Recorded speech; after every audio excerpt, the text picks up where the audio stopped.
This week I received a call from a fellow property manager, and we were discussing the 7.5% Victorian short stay levy. Now, not everybody has been prepared for the way in which this levy was going to be implemented and dispersed through the OTAs, so the online travel agents like Booking.com, Airbnb and Stays or Verbo. So what is happening is that a lot of property managers that are not prepared for this tax or how it's going to be treated by the OTAs, they are now falling short.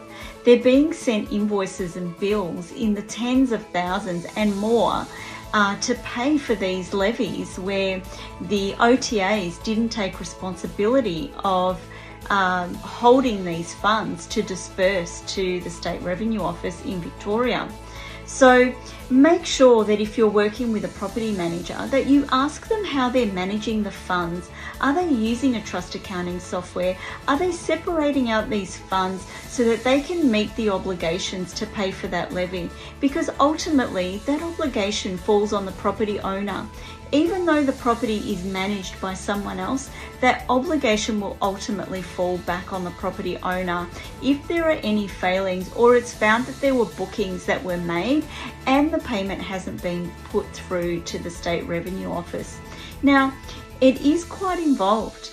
Completing reporting for the State Revenue Office is not too different to completing your quarterly BAS statements for the government when you're doing GST payments. So you really need to be prepared, and if your property manager is not prepared or you're taking on a property manager that doesn't have a plan on how these funds are going to be collected and dispersed to the government on your behalf, then I would err on the side of caution. Make sure that they do have a plan so that they don't come back after you to collect these funds after your income has been dispersed to you or your monthly payments have been dispersed.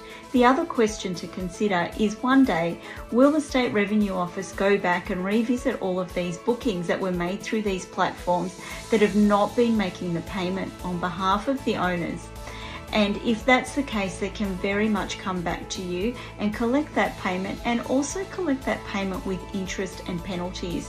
So do ask your property manager if they are processing these payments, how they are collecting and meeting the obligations of the State Revenue Office in Victoria before they come after us and hit everyone hard with fees and other charges for missing these obligations.